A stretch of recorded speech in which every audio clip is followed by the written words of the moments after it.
Alright, so we're checking out the Goldenmate 12V 100 amp hour battery. So this is a lithium iron phosphate battery. There are numerous ones of these on Amazon. Along with this one, I would check the link in the description as to the current discounts and promotions, because the prices on these vary quite widely. It really depends on when you check it out. I've seen these generally floating around the 250 to 350 mark for the 100 amp hour size. And of course, these are made by a lot of different vendors. Nothing particularly special about this one, other than the fact that I did do the testing on this, and I'll talk about the testing I did, and I got some pretty good numbers. We are going to talk about what I mentioned in the title of the video, is how to use these 100 amp hour batteries to act as a expansion battery for your power stations. So I got an EcoFlow River Pro here. I think it's 700 watt hours, I believe, and I did a review on this one like a year and a half ago. Still works great, but you know, a lot of you might have maybe a smaller power station, maybe less than 700 watt hours, maybe like 500 or 400 watt hours, and maybe you're thinking about upgrading. I think going this route here by using an expansion battery like this, you'll be able to add, in this case here, 1280 watt hours for a fairly reasonable price. Last I checked, this was $230 on Amazon. Again, the prices, they change constantly. That's kind of the nature of these. It really depends on inventory levels and what kind of comes in and comes other promotions from other vendors, etc. So again, check the link on the current price, because when you watch the video, it's going to be different from what I'm talking about currently. But anyway, in terms of power stations, there's a lot of, I guess, expansion battery options that these vendors sell as, basically as a seamless add-on. And they work very well, but the cost per watt hour is going to be significantly more than using something like this, 100 amp hour 12 volt battery. You're going to get 1280 watt hours for maybe like $300, and something similar capacity from like a vendor like EcoFlow or Blue Eddy or Jackery. It's typically going to cost about 3 to 4 times as much per watt hour. Based on, of course, prices vary, of course, but generally speaking, around that much. You're paying that much more for the same capacity, for the 12, in terms of per watt hour. The price is significantly more, and I'm going to show you a way to do this, to hook it up. You have to buy a few other accessories, but it's very easy to do, and you're going to get be able to get, expand up your power station with much more capacity, and you're going to basically not have to spend a lot of money to upgrade to a much bigger power station. So not a lot comes in the package here. This cable here is not included. This is basically, there's some ring terminals here that go on the lug nuts for the positive and negative terminals on this battery, and then you get some 12 gauge wire that goes to an XT60. You can obviously buy the XT60 and the ring terminals separately, but I bought this cable because it was pre-built or pre-made. It was like $8 or $9 on Amazon. Here's the user manual, and let's just quickly go over the specs. Alright, so nominal voltage there, 100 amp hours, so 1280 watt hours, and there are the dimensions there, weighs about 13 kilograms, MA terminal type. So some of these specs are actually on the sticker in the front. You probably already noticed that. Charge voltage up to 14.4, max of 14.6, and the current 20 amps up to a max of 50 amps. And it does have a continuous discharge current up to 100 amps. This is pretty standard. Most 12 volt 100 amp hour batteries are going to have these same specifications. In terms of the temperature specifications, obviously this is lithium iron phosphate. It's not going to want to charge, or it's actually dangerous to charge it below 0 degrees Celsius. And so the BMS in here has a low temperature sensor, and it will not charge if you are below a certain temperature. So something to note. They just have that safety feature. Although for most people, unless you're using this outdoors in the winter, where this battery is exposed to sub-zero temperatures consistently, generally speaking, the low temperature sensor isn't really that important. But it's a safety feature, because if you charge this battery when it's below freezing, it will damage the battery, but this BMS has that feature, so you don't have to worry about that. So I know a lot of reviews of these batteries that people will open them up and show you the inside. I did a search on YouTube. There's actually only one video that I found where someone actually opened this up. There's actually these little plastic covers here. You can pop those off, and then there's a screw that you can remove. There's 6 of them. There's all in the corners here, and then in the middle here. And then if you pop this top off, you'll be able to get inside. Most of the times these 12-volt batteries are glued shut, so they're kind of waterproof. But this one isn't, so you can't get inside and take a look. On top here is the BMS, and then below that is the actual battery cells. So lithium iron phosphate, like other lithium type batteries, they do come in different cell types. So typically these lithium iron phosphate 12-volt batteries will come with the prismatic cells inside. That's pretty common. This one actually has a cylindrical type of cells, so a little bit different. Obviously it's still arranged in a 4S setup, because it's taking if the nominal voltage of a lithium iron phosphate battery is 3.2 volts, and then the maximum voltage is 3.65 volts. The minimum voltage is 2.5 volts. So on a 4S setup, this best battery is going to have a voltage range of 10 volts to 14.4 volts. So they obviously have arranged the batteries inside in a way that they're in a 4S setup. I can't tell from the video that I saw, and I'll put a photo up here what that looks like inside, but it looks like maybe about 40 cells are in there. So it's in like probably like a 4S 10P or something like that. I'm not 100% sure, because obviously you have to tear apart the entire battery to get this out, because it looked like the cells were glued in to the bottom, so you'll have to basically destroy the plastic casing to be able to tear apart the whole battery, which I didn't feel like was necessary, because it did look like it was a pretty solid build inside. Anyway, to charge this up, it's pretty standard. You can charge it up via some sort of a DC source. There's a lot of 12-volt battery chargers on Amazon you can get for a pretty reasonable price, around $30–40. I think the ones with more that can do more current are going to cost more. In my case, I just happen to have one of these RC chargers here. This is from a company called ISDT, and just have this mode called DC power, or basically just turns into a power supply. You set the voltage, and I set it to 14.4 volts, and the maximum this one is 10 amps. And then it just basically feeds a constant, current of 10 amps until it hits the voltage of 14.4 volts. And then basically when the BMS detects that the battery is full, it will, when it reaches the maximum voltage, it will cut off the charging, so you don't have to sit there and watch it until the end. So the other way you can charge it, of course, is via solar cells, and then you're going to need this MPPT solar charge controller. I got this one from Batteria Power.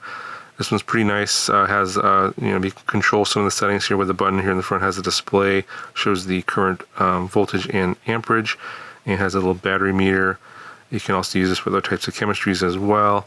This is fairly reasonably priced. It does go up to 10 amps. So if you want the 20 amp version, I'll link that in the video description as well. But if you have like one solar panel that's like maybe like 100 watts or 150 watts, this is going to be just plenty. The nice thing about this one is you can connect up your phone to this via Wi-Fi or Bluetooth, I think, and you can download the app, and then it will show you the statistics of the voltage and amperage going in, and total wattage going into the battery via this controller.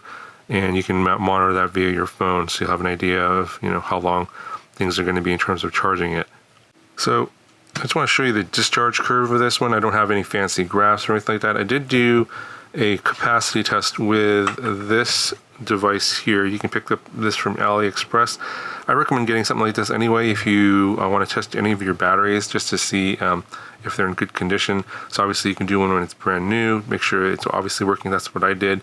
I'll put up the screenshot here of the capacity that I got from this. It was like 1300 something watt hour, so a little bit more than the 1280 that it's rated for. So that's typical. Most of the times these are, in terms of what their advertised rating is, going to be a little bit less than what it actually is rated for. So it was like over 100% of the advertised rating, which is actually pretty standard.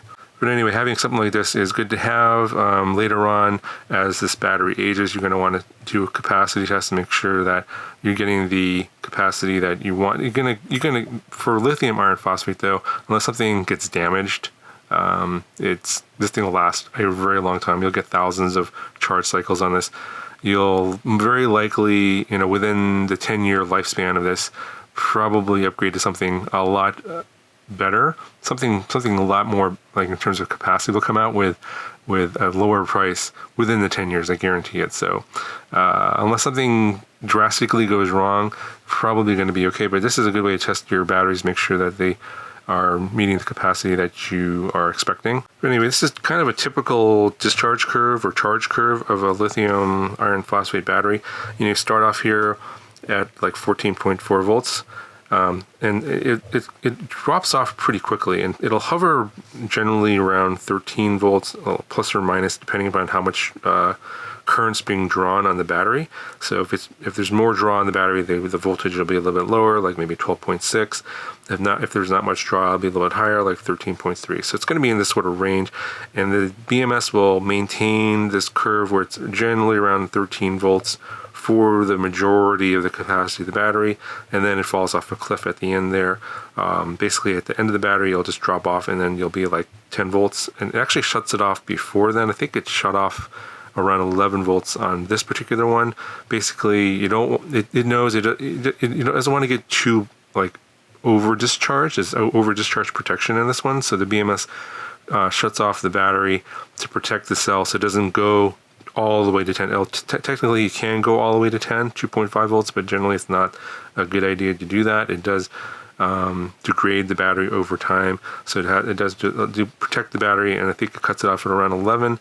And so, basically when you charge it up, it starts off at around 11, and then it quickly, builds up, and then you're going to hover around the 13 volt range for the longest time. And then at the very end, it'll jump up to 14.4 volts. Now, it will go up to 14.6 volts. If you want to force the BMS to balance the cells, you can force it at 14.6 volts to set your power supply to 14.6, and then it will balance the cells before shutting off. So there's something, just an idea, what you can expect from this battery. That's why it's a 12 volt battery, even though it's generally around 13 volts, it's a little bit higher. But this is where this is going to be important, is when you're using this as an expansion battery for your power stations. So there are other videos that talk about how you can just get like one of these and then use it as a power station. So you would have to get an inverter, which you can absolutely do. You can charge this via solar, and then get buy like an inverter. In this case, maybe 1,000 watt inverter. They're not that expensive, like $100 typically. But if you already have a power station, you already have the inverter in here. And along with all the USB ports and all that, and DC out, etc. So these are already available to you. So that's why I'm talking about using it in this scenario here. So there's two different ways you can go. Now you can just take this and plug it straight into your power station. Now in my case, the River Pro here has an XT60 on the side, so I can just plug it in and it will accept the 12 volts, because the voltage range on the solar input on this one is 10 to 25 volts, and obviously this is going to be around 13 volts, no problem. The thing is though, you're not going to get the maximum power input. So I believe if you just plug it in, it's going to be around like 125 watts. But if you want to get up to the maximum, you want to increase the voltage, and so you got to check the specs on your power station as to what the voltage range of the DC input is. If you can get to 24 volts, if it's between 10 to 25 volts, then I think you're going to be good for this kind of setup. Typically, a lot of them are. Some of them are like 11 to like 30 volts. So again, it really depends on your power station. It's going to vary. But in my case, if you want to maximize your basically the wattage input and charge this faster, get one of these 12 volts to 24 volts converters. So it's a buck converter, or sorry, it's a boost converter, sorry. So it takes 12 volts, or in this case 13 volts from the Goldenmate battery. You plug it in to the input side. In this case, I have a watt meter here. So we will plug that in over here. This will power up. And then what you'll get is on the output side, you get 24 volts. So this one here, I'll link this as well in the video description. This boost converter, I did solder on some XT60 connectors on each side. So you'll have to do that because it's bare wire basically. And then I just plug it into the side over here. All right, so I go ahead and went plugged it in, and here is the watt meter showing the voltage 13 volts. The wattage is ramping up. You can see it's going up to 230, 40 volts. And here in the power station, this one is a maximum of 200 volts, or 200 watts, sorry. So it'll, as a limiter on this one, it'll only go up to 200 watts. So by using this 12 to 24 volt boost converter, I can now go up to 200 watts charging. I'll charge up this thing faster. You don't have to do that, of course. If you're fine with 125 watts, you can do that. That shouldn't be a problem.